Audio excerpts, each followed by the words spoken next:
Voici une histoire qui fait scandale.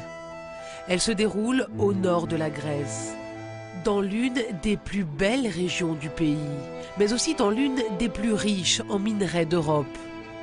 En pleine forêt, ces bâtiments abritent une mine d'or très ancienne.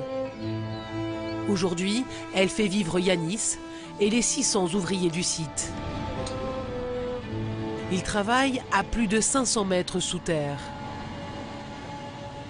Depuis quelques mois, la mine est en plein développement. Yanis est chargé de la sécurité dans les tunnels.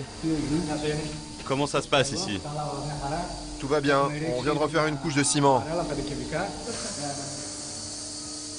Il faudra aussi boucher les trous ici, en profondeur. Oui. On doit aussi faire cela, là, et puis cela, et cela. Nous pouvons dire que nous sommes chanceux ici, dans la région, parce que c'est la seule société qui embauche. Toutes les autres ne font que licencier leur personnel. Et là encore, cette société qui embauche n'est pas grecque. Elle est canadienne et s'appelle Eldorado Gold.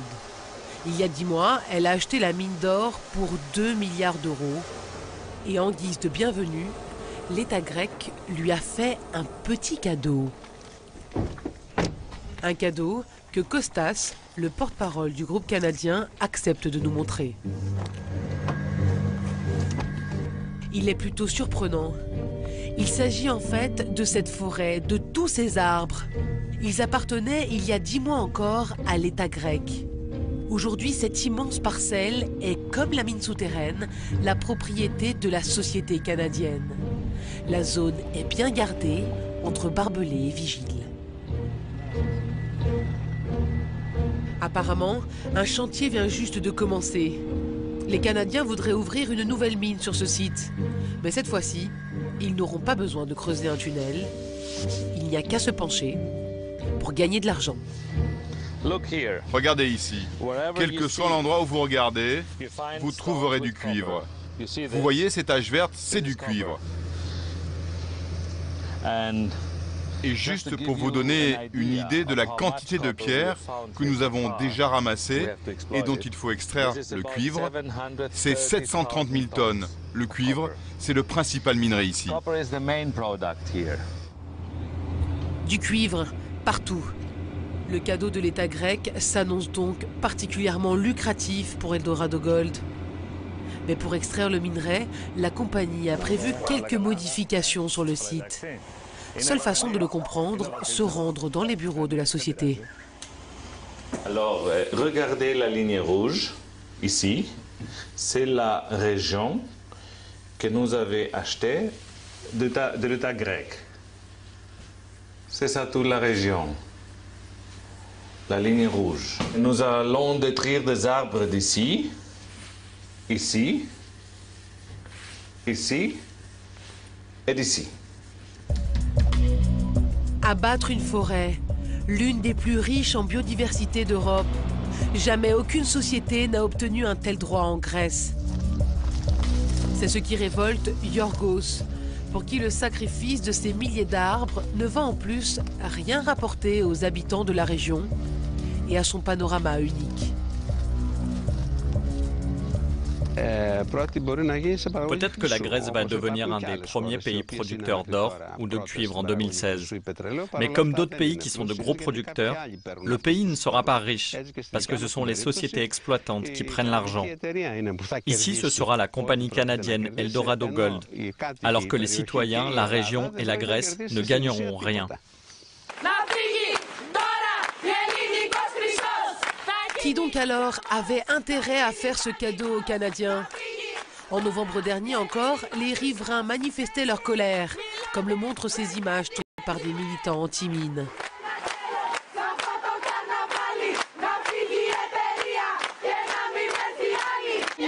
T'as pas honte?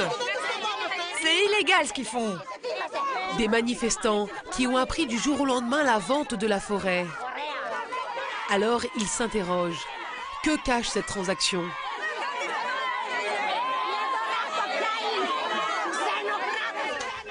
Yorgos et son collectif d'habitants ont mené l'enquête.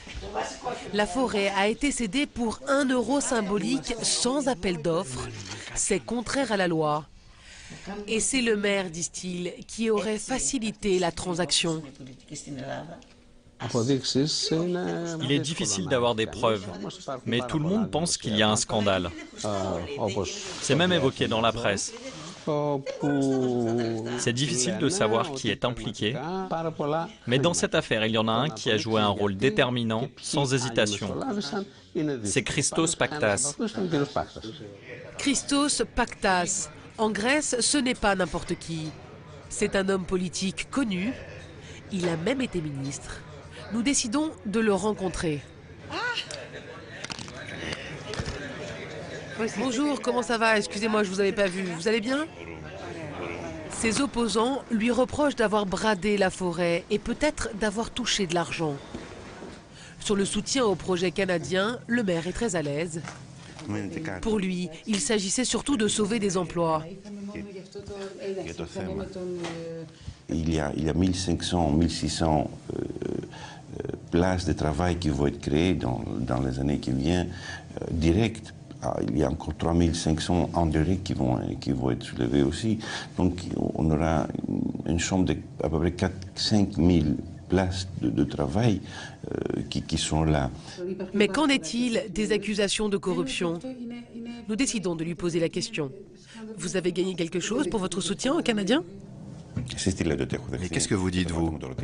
Et vous osez me poser la question? Vous n'avez pas honte? Ça suffit. Vous m'humiliez. Partez maintenant. Le maire met fin à l'entretien et nous poursuivons notre enquête. Par téléphone, nous allons joindre un responsable de la société canadienne. C'est lui qui nous révèle ce que le maire attend en échange de son soutien. En ce qui nous concerne, Paktas a toujours défendu le projet d'exploitation des mines. Mais comme vous l'imaginez, ceci n'est pas très bon pour nous. Ce maire nous a soutenus, alors maintenant, vous voyez ce que je veux dire. Quoi? Qu'est-ce qu'il demande concrètement? Eh bien, il nous demande d'embaucher tous ses proches à lui, de leur trouver du travail. Mais on n'embauche pas n'importe qui comme ça. Nous n'obtiendrons pas plus d'informations sur les conditions de vente de la mine et de la forêt. Combien sont-ils à profiter du manque de transparence des transactions, alors que tout se vend en Grèce? Dans ce pays au bord de la faillite, l'urgence, c'est de renflouer les caisses, quitte à vendre, avec son patrimoine, un peu de son âme.